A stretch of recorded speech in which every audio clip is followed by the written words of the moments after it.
তার গলায় বেরি পরাও। সুম্মাল জাহিমা সাল্লুহু, তারপর তাকে জাহান্নামে নিক্ষেপ করে ঝুলিয়ে রাখো। সুম্মা ফি সিলসিলাতিন সাবউনা যিরাআন ফাসলুকুহু, কোরআন বলছে সুম্মা ফি সিলসিলাতিন সাবউনা যিরাআন ফাসলুকুহু। কোরআন কি বলছে? যিরাআন, যিরাইন শব্দের অর্থ হচ্ছে এক হাত। 2849 নম্বর হাদিস তিরমিজির। আল্লাহ রসুল বলতে পারেন নাই এক হাত। কার হাতের এক হাত? রসুলের হাতে না কোনো ফেরেশতাদের হাতে? তবে আল্লাহ রসুল বলছেন জিঞ্জির চিনেন তো? জিঞ্জির, শিকল, এই যেভাবে থাকে না, এরকম গুল থাকে না? এই গুলের একটা মাথা থাকবে আকাশে, এই গুলের আরেকটা মাথা থাকবে জমিনে। এই আকাশ থেকে জমিনের দূরত্ব 500 বছরের পথ। বুঝাইতে পারলাম? বুঝাইতে পারলাম না? জিঞ্জিরের কড়াইয়া থাকে না আংটা, এরকম গুল থাকে না আংটা, এরকম গুল থাকে না? এই গুল আংটার দুইটা মাথা থাকে না? এই মাথা থাকবে আকাশে, এই মাথা থাকবে জমিনে। এক একটা আংটা এত বড় হবে। আংটা আংটা এরকম, এরকম যে থাকে এই আংটা, এই আংটার এই মাথা থাকবে জমিনে, এই মাথা থাকবে আকাশে। যিরাইন। তাফসীর ইবনে কাসিরে বলা হয়েছে যারা জাহান্নামে যাবে তাদের পায়ু পথ দিয়ে এই শিকল ঢুকিয়ে মুখ দিয়ে বের করে জাহান্নামের ভিতরে ঝুলাইয়া রাখবে। মুরগি ফোড়া দেয় না, গ্রিল ফোড়া দেয় না মুরগি? হ্যাঁ, তারপরে বেগুন পোড়া দেয় না মহিলারা? বুঝতে পারছেন না?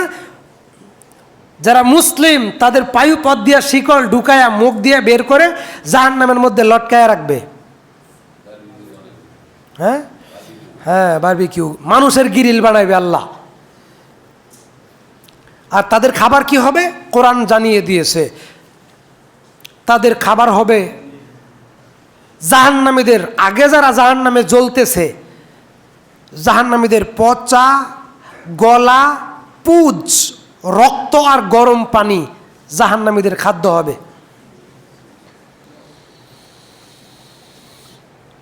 সুম্মা ফি সিলসিলাতিন সাবউনা যিরাআন ফাসলুকুহু, ধরো, থাবাদা ধরো, ডিগিডার মধ্যে, ডেগিডার মধ্যে থাবাদা ধরো, দইরা 70 হাত শিকল দিয়া গলায় পেঁচাও, পেঁচাইয়া সুম্মাল জাহিমা সাল্লুহু, জাহান্নামে নিক্ষেপ করে লটকায় রাখো।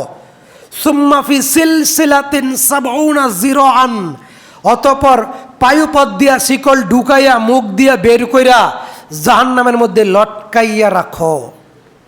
কাদের? কাদের? জাহান্নামীদের। কিন্তু কাদের? যারা নবীকে বাদ দিয়ে অন্য কাউকে নেতা মানে তাদের।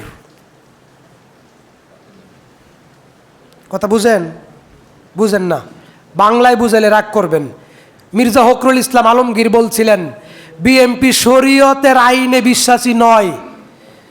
আর সাবেক প্রধানমন্ত্রী বলছিলেন ধর্ম যার যার, উৎসব সবার। এই নেতাদের অনুসারী যারা তারা, আর মুহাম্মদ সাল্লাল্লাহু আলাইহি ওয়াসাল্লামের অনুসারী যারা, তারা জান্নাতে যাবে, তাতে কোনো সন্দেহ নাই। আর তারা কেবলমাত্র আসহাবুল হাদিস, আহলুল হাদিস, যারা আল্লাহর নবীর একনিষ্ঠ অনুসারী, আল্লাহর নবীর সুন্নতের অনুসারী, আল্লাহর নবীর তরিকায় যারা সালাত, সিয়াম, ইবাদত, দাড়ি, তাহাজ্জুদ, রাস্তায় চলাফেরা, জীবনের সকল ক্ষেত্রে যারা আল্লাহর নবীর সুন্নতের অনুসরণ করে, কেবল তারাই জান্নাতে যাবে। কিয়ামতের দিন একটা ব্যক্তিকে আল্লাহ ধরবেন, ধরে বলবেন তার জীবনে কোনো পাপ নাই। ভালো করে বুঝেন, সহিহ মুসলিমের বর্ণনা, তিরমিজির 2588 নম্বর হাদিস। আল্লাহ তাআলা একজন বান্দাকে ধরবেন। মনে কষ্ট পাইছেন? নেতার কথা বলনে কিচ্ছু করার নাই, কিচ্ছু করার নাই। মুহাম্মদ সাল্লাল্লাহু আলাইহি সাল্লামের দায়িত্বই ছিল মানুষকে জান্নাতের পথ বুঝাই দেওয়া। এই যে এটা সাহাবী আবু যর বলছেন আবু বক্করকে, আমি তো মুনাফিক হয়ে গেছি, আবু বক্কর আমি তো মুনাফিক হয়ে গেছি।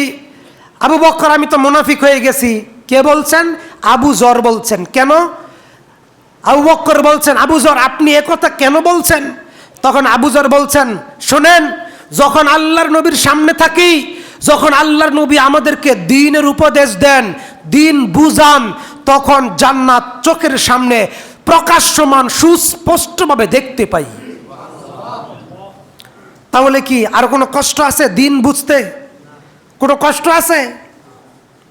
সম্মানিত হাজিরিন, আর যখন সুস্পষ্টভাবে তার কাছ থেকে সরে আসি, তখন শয়তান এমনভাবে ধোঁকা দেয় দুনিয়ার ওয়াসওয়াসায়।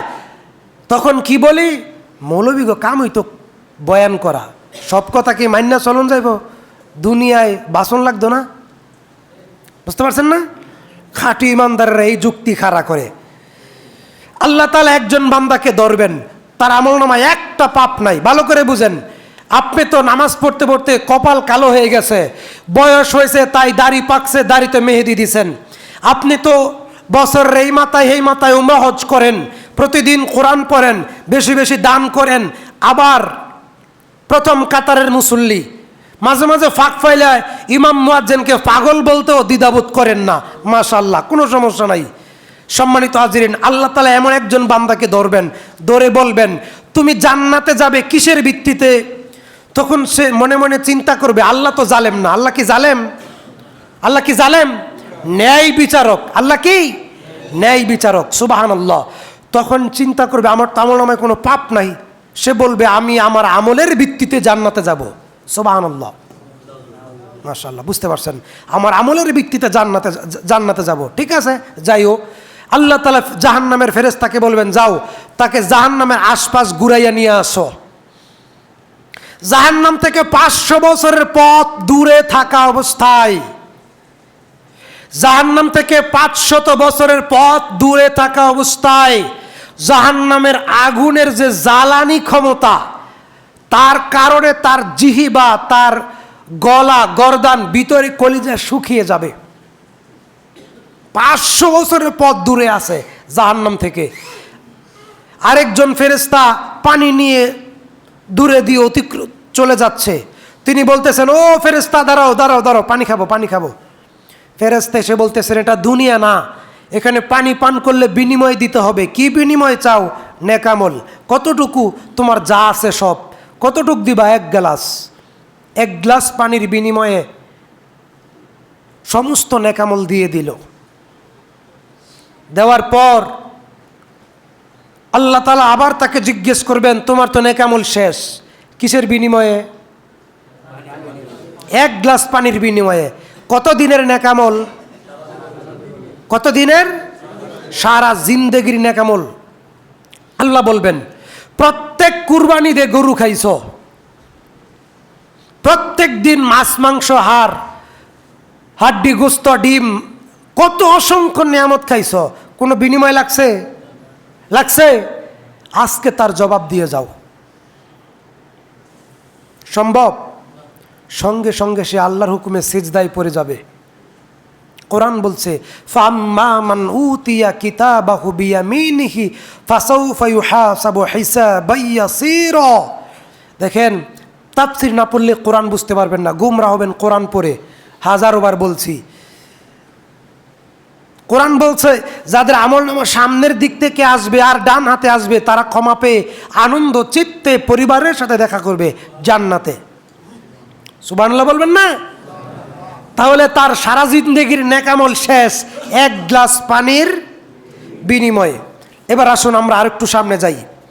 কোরআনুল কারীম আমাদেরকে জানিয়েছে,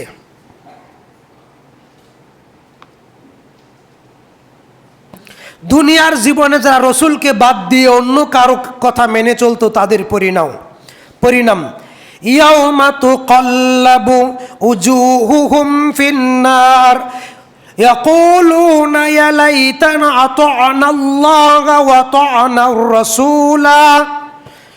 আগুনে যেদিন তাদের মুখ পুড়ে যাবে, ইয়াউমা তুকাল্লাবু উজুহুহুম ফিন্নার, আগুনে যেদিন তাদের মুখ পুড়ে যাবে, ইয়াকুলুনা ইয়া লাইতানা আতা'না আল্লাহ ওয়া আতা'না রাসূলা, সেদিন তারা বলবে হায় আফসোস রে, যদি নবীকে মানতাম আর যদি আল্লাহকে মানতাম।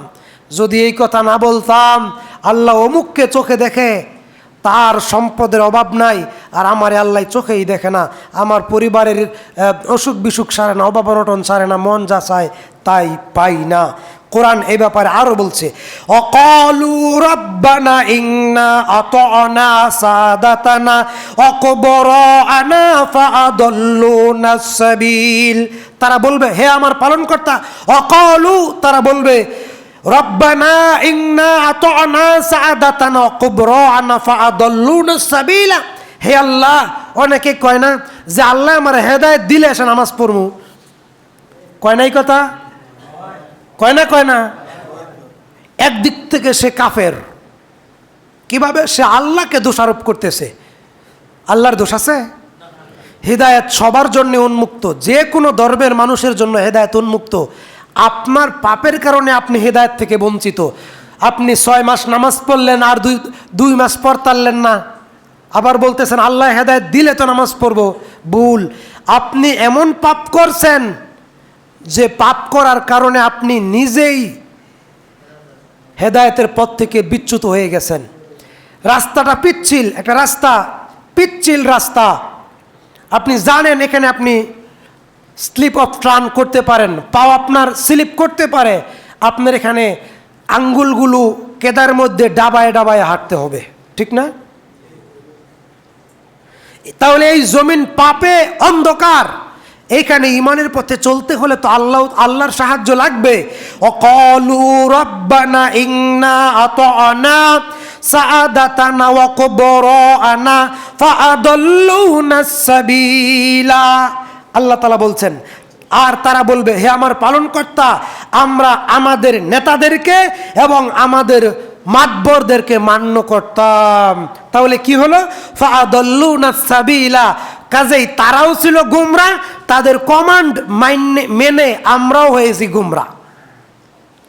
বুঝতে পারছেন?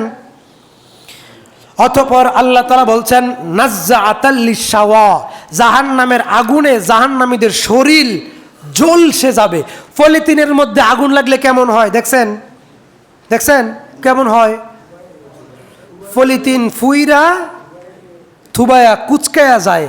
ঠিক জাহান্নামের ভিতরে জাহান্নামীদের দেহের উপরে যখন বাজের উপর বাজ করে আগুন দেওয়া হবে, তখন তাদের শরীর, চামড়া, অন্তর, মাংস, গোশত সব জ্বলে পুড়ে থুবড়ে কুচকে যাবে। এই ব্যাপারে কোরআনুল কারীম আমাদেরকে জানিয়েছেন এইভাবে যে রাসূল সাল্লাল্লাহু আলাইহি ওয়াসাল্লাম বলছেন, আগুন দিয়ে আগুনকে জাল দেওয়া হবে, উত্তপ্ত করা হবে 1000 বছর, তারপরে তার রং হবে সাদা। আবারও এই আগুন দিয়ে এই আগুনকে উত্তপ্ত করা হবে 1000 বছর, তারপরে আগুনের রং হবে হলুদ। তারপরে আবারও এই আগুন দিয়ে আগুনকে জাল দেওয়া হবে 1000 বছর, তারপরে আগুনের রং হবে ঘন গাঢ় কালো অন্ধকার। মোট কয় হাজার বছর জাল দেওয়া হবে? উত্তপ্ত করা হবে কয় হাজার বছর? 3000 বছর। সেই আগুন থেকে আমরা কি বাঁচতে চাই? বাঁচতে চাই ইনশাআল্লাহ। সাহাবী আবু হুরায়রা রাদিয়াল্লাহু তাআলা আনহু বলেন, রাসূল সাল্লাল্লাহু আলাইহি ওয়াসাল্লাম বলছেন, আল্লাহ তাআলা একজন গরিব, নিঃস্ব, অসহায়, দুস্থ, মিসকিন তবে ইমানদার, পরেজগার, তাকে ধরবেন কিয়ামতের মাঠে, ধরে জান্নাতের ভিতরে দিবেন, আবার মুহূর্তের জন্য বের করে আনবেন। দেওয়ার পর, বের করে আনার পর আল্লাহ নিজে তাকে প্রশ্ন করবেন, আচ্ছা বলো তো পৃথিবীতে তোমার অবস্থান কেমন ছিল? সে আল্লাহর নামে কসম করে বলবে, হে রব, আপনার হাতে আমার জীবন, আপনার নামে কসম করে বলছি গোটা পৃথিবীতে আমার চাইতে ভালো সুখী মানুষ একজনও ছিল না। কি বুঝলেন? অথচ এই লোকের চাইতে নিঃস্ব, দুর্বল, অসহায়, দরিদ্র, মিসকিন, তার চেয়ে খারাপ জীবনযাপন কেউ করে নাই। এই লোকটা এক সেকেন্ড অথবা এক মুহূর্তের ভিতরের এক মুহূর্তের জন্য আল্লাহ তাকে জান্নাতের ভিতরে প্রবেশ করালেন, আবার বের করে আনলেন। এই এক মুহূর্তের সুখ পেয়ে পৃথিবীর 70 বছরের দুঃখ কষ্ট ভুলে গেল। তাহলে জান্নাত কেমন?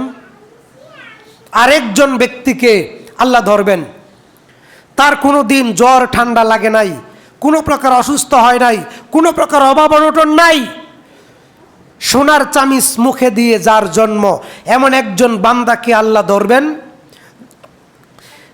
তাকে জাহান্নামের ভিতরে এক মুহূর্তের জন্য দিবেন, আবার বের করে আনবেন।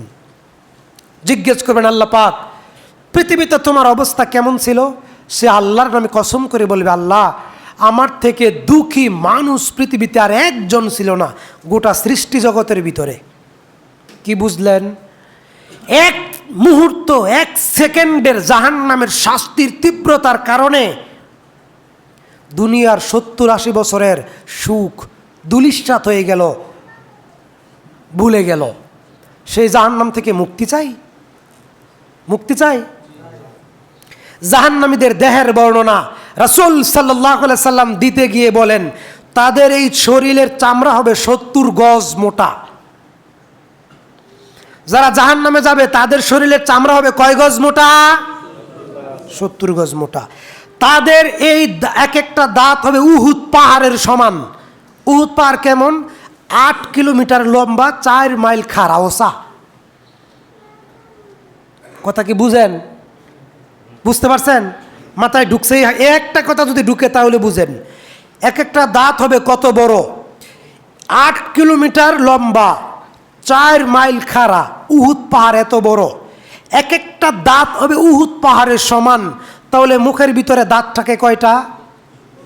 30-32টা। তাহলে 32টা দাঁত যদি উহুদ পাহাড়, 32টা উহুদ পাহাড় হয় এক একটা দাঁত, তাহলে মুখটা কেমন বড় হবে? হ্যাঁ, বিশাল। রাসূল সাল্লাল্লাহু আলাইহি সাল্লাম বলেন, এই কানের গোড়া, এই কাঁধ থেকে এই কাঁধের দূরত্ব হবে একটা জান্নাতের শক্তিশালী ঘোড়া 3 দিন 3 রাত দ্রুত বেগে ছুটলে যত হাজারো কোটি কিলোমিটার যেতে পারে, দুনিয়ার ঘোড়া না, জান্নাতের ঘোড়া।